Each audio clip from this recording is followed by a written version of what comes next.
सदर ट्रंप ने जंगबंदी की कोई डेडलाइन तय नहीं की वेले दतायूं आप करन ईरान चाहिए कि अफजुदा यूरेनियम अमरीका के हवाले करते अमरीका की शराइत में नरमी नहीं होगी। तर्जमान White House Karoline Leavitt media नाल गलबात आख्या सदर ट्रंप की ईरान के उत्ते मुआशी दबाव की हिकमत अमली कामयाब रही। ईरान इस वेले अपने मुलाजमें नूं तनख्वाह देने की पोजीशन में नहीं असी वजह नाल मुज़ाकरात वल वापस आ रहा है। ईरान उत्ते फौजी दबाव जारी है। बहरी नाकाबंदी बदस्तूर बरकरार है। ईरान के 2 जहाज तहवील विच नाकाबंदी की खिलाफ वर्जी नहीं। ईरान की तहवील विच जान वाले 2 जहाज़ जिहड़े ने अमरीकी ते ना ही इसराइली ने।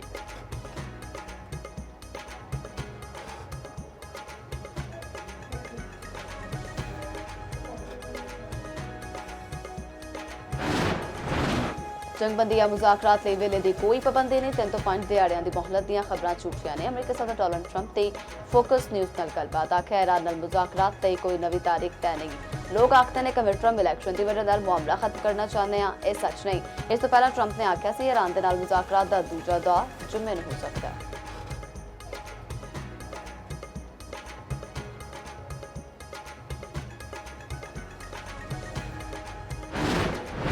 आलमी नाकाबंदी के बावजूद खलीज तो 1 करोड़ बैरल तेल जोड़ा है उसकी तरसेल हो चुकी है। आलमी दावा नहीं तो सबान की तरसेल उत्ते नजर रखने वाले फर्म का दावा दसिया। अमरीकी नाकाबंदी के बावजूद ईरान नाल मुंसलिक कम अज कम 34 टैंकर्स हरमुज को अबूर कर चुके हैं। दूजे पासे ईरानी पासदारान इनकलाब ने अपने हरमुज के 2 जहाज कब्जे में ले लिते। ईरानी मीडिया ने वीडियो जारी कर दिते। जहाज़ों को ईरानी साहल उत्ते मुंतकिल कर दिया गया। ईरानी बहरीत का आखना है 2 जहाज अपने हरमुज में सेफ्टी को खतरे में पाने उत्ते कब्जे में लिते गए। ईरानी मीडिया के मुताबिक समुद्री हदूद तो कब्जे में लिता गया एक जहाज इसराइली हुकूमत कल मुंसलिक है।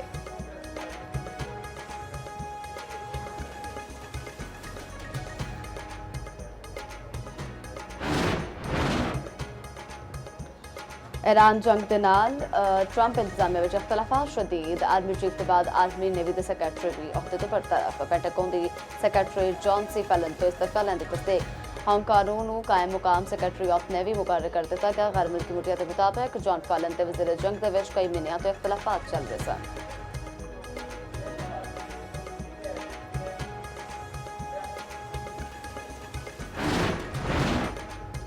ईरान ने मुकालमे ते मुआहदे दा खैर मकदम कीता ते करता रहे। अमरीकी नाकाबंदी ते धमकियां मुज़ाकरात विच बड़ी रुकावट ने। ईरानी सदर मसूद पज़ेश्कियान दा सोशल मीडिया ते पैगाम आख्या दुनिया दावियां ते अमल विच तजादात वेख रही है। ईरानी पार्लीमेंट स्पीकर बाखर कलबाफ ने आख्या सीज़फायर उदो ही कबूल होगा जो नाकाबंदी ना हो। फौजी जारी तो अहदाफ हासिल ना हो सकते। जंगबंदी की खुली खिलाफवर्जी की सूरत में अपना हरमुज दोबारा खुलना नामुमकिन है। ईरान तर्जुमान वज़ारत खर्चा इस्माइल बुकाई ने आख्या कि मुज़ाकरात तो कबल माकूल हालात होने चाहिए ने।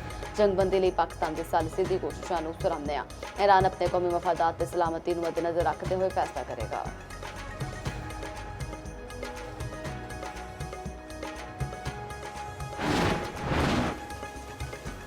वफाकी वज़ीर दाखिला मोहसिन नकवी नाल अमरीकी सफीर की मुलाकात। इस्लामाबाद मुज़ाकरात के हवाले नाल सफारती काविशों ते गलबात। मोहसिन नकवी ने जंगबंदी विच तोसी दी।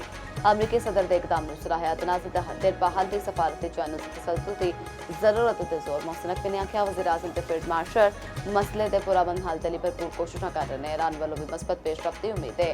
नेटली बेकर ने खत्ते विच क़याम अमन लई पाकिस्तान के तामीरी किरदार नूं सराहया।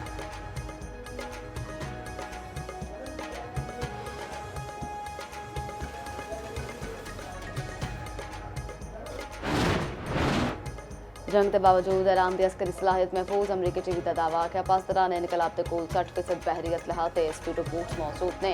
ईरानी फजाइया का 2/3 हिस्सा भी ऑपरेशनल है। ईरान की फौजी सलाहियत इस तो कदरे अजनबी ट्रंप इंतजामिया ने तस्लीम की। दूजे पासे तेहरान दियां गलियां दे विच बैलिस्टिक मिसाइल खुरम शहर फोर की नुमाइश। ईरानी मीडिया के मुताबिक मिसाइल 2000 किलोमीटर तक वॉर हेड ले जा सकता है। तेहरान के विच ईरानी शहरियों का हुकूमत के हक में मुजाहरा। अमरीका ते इसराइल के खिलाफ शदीद एहतजाज नारेबाजी। लबनान में इसराइली जारियत लबनानी सहाफ़ी समेत होर 5 अफराद शहीद। मीडिया के मुताबिक सहाफ़ी अमल खलील की लाश तबाशुदा इमारत मलबे तलब गई। लबनान के वादी वक़ा विच विड्रोन हमला इसराइल का हिज़्बुल्लाह के 2 अरकान शहीद करने का दावा।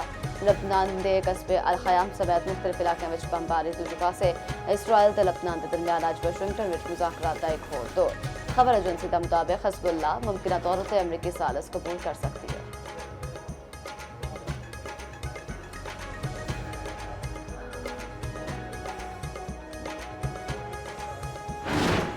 is the chrono distance from the Badori Bulge. At the place, it is approximately 100 kilometers. And on the road and tracks, it is more than 200 kilometers. But that is from the tip of the Badori Bulge. From any nearest Pakistani town, let's say it's Bagh, it's even much more. So what we are trying to do here is to walk you through facts of this incident rather than the allegations that are being made. So if the allegation is that it's the Pakistan-based so-called terrorists did this incident. So if the incident as per the FIR was from 13:50 and it is 14:20 hours, so how it was humanly possible that within 10 minutes the police was there, evaluated the situation, went back and registered the FIR. That the incident happened, there was no intelligence, but within 10 minutes they had such complete intelligence that they were established that it was across the border handless.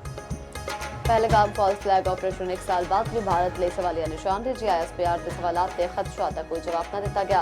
Lieutenant general Ahmad शरीफ चौधरी 3 अप्रैल 2024 ਨੂੰ false flag ਤੋਂ ਪਰਦਾ ਚੁੱਕ ਚੁੱਕੇ ਸਨ। ਠੋਸ ਸਬੂਤਾਂ ਦੇ ਨਾਲ ਹਕਾਇਕ media ਦੇ ਸਾਹਮਣੇ ਵੀ ਰੱਖ ਚੁੱਕੇ ਸਨ। ਭਾਰਤੀ ਫॉल्स फ्लैग ਦੇ ਡਰਾਮੇ ਨੂੰ ਬੇਨਕਾਬ ਵੀ ਕੀਤਾ ਗਿਆ ਤੇ GISPR ਨੇ ਆਖਿਆ ਕਿ ਪਹਿਲगाम ਵਾਕਿਆ ਭਾਰਤੀ ਸਿਕਿਉਰਿਟੀ ਨਾਕਾਮੀ ਦੀ ਵਜ੍ਹਾ ਨਾਲ ਪੇਸ਼ ਆਇਆ। ਪਹਿਲगाम ਕਿਸੇ ਵੀ ਪਾਕਿਸਤਾਨੀ ਕਸਬੇ ਤੋਂ 200 ਕਿਲੋਮੀਟਰ ਦੂਰ ਹੈ। ਜਾਇ ਵਕਵਾ ਤੋਂ ਥਾਣੇ ਤੱਕ ਅਪੜਨ ਦੇ ਵਿੱਚ ਕਮ ਸੇ ਕਮ ਅੱਧਾ ਘੰਟਾ ਲੱਗਦਾ ਹੈ। 10 ਮਿੰਟ ਵਿੱਚ ਪੁਲਿਸ ਦਾ ਅਪੜਨਾ ਤੇ ਵਾਪਸ ਆ ਕੇ FIR ਦਰਜ ਕਰਨਾ ਸਵਾਲੀਆ ਨਿਸ਼ਾਨ ਹੈ। ਭਾਰਤੀ ਇੰਟੈਲੀਜੈਂਸ ਨੇ 10 ਮਿੰਟ ਬਾਅਦ ਹੀ ਦਾਅਵਾ ਕੀਤਾ ਕਿ ਹਮਲਾਵਰ ਸਰਹੱਦ ਪਾਰ ਤੋਂ ਆਏ ਨੇ। ਭਾਰਤੀ ਏਜੰਸੀ ਨਾਲ ਮੁੰਸਲਿਕ ਹੈਂਡਲਰਸ ਨੇ ਮਹਿਜ਼ 5 ਮਿੰਟ ਵਿੱਚ ਬਲਬਾ ਪਾਕਿਸਤਾਨ ਨੂੰ ਪਾ ਦਿੱਤਾ।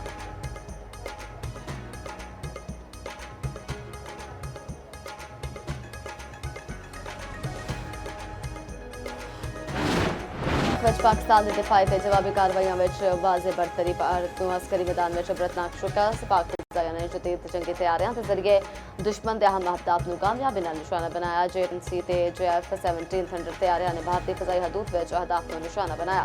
दुश्मन के जदीद दिफाई निज़ाम को बेनकारा बना दिया गया। पाकिस्तान ने जदीद मिसाइलों के जरिए भारतीय फौजी अड्डियां को निशाना बनाया। पाकिस्तान ड्रोन्स ने भी दुश्मन की हदूद में अहम मालूमात हासिल की। जमीनी महाज उत्ते पाक फौज ने पेशकदमी करके दुश्मन के नापाक अजायम को नाकाम बनाया।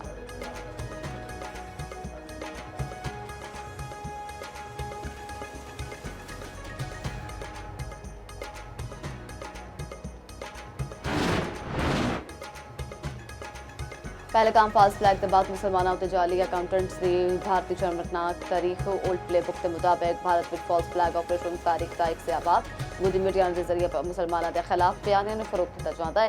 गिरफ्तार अफराद को जाली मुकाबलियां के हला करके दहशतगर्द बना के पेश किया जाता है। भारतीय फौज ने 23 अप्रैल 2025 को 2 कश्मीरियों को शहीद किया। भारत पाकिस्तान के इल्जामात की मजमूम कोशिश।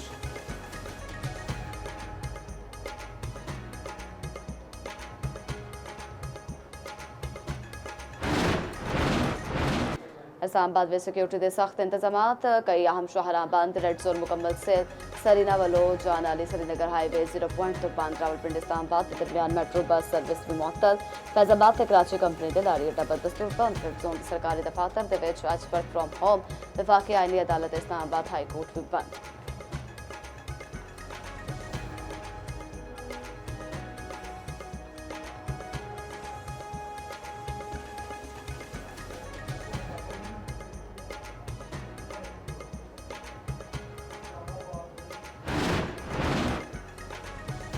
वज़ीर-ए-आला पंजाब ने अपना खेत अपना रोजगार स्कीम पोर्टल का इफ्तिताह कर दिता। हर कामयाब उम्मीदवार को 25 तो 40 लाख मालियत की ज़रिए राशि काश्त मिलेगी। फी एकड़ 50,000 तो 2.5 लाख रुपए तक आबादकारी ग्रांट दी जाएगी। देहात के बेरोजगार काश्तकारों को 10 वरियां लई ज़रिए राशि फराहम की जाएगी। राशि सिर्फ ज़रिए मकातस लिए इस्तेमाल होगी। पुख्ता तामीरात की इजाजत नहीं दी जाएगी। हर काश्तकार अपनी मर्जी की फसल काश्त कर सकेगा। ख्वाहिशमंद काश्तकार पोर्टल उत्ते 2 तो 18 मई तक अप्लाई कर सकते हैं। 30 जून को अराजी तकसीम शुरू होगी।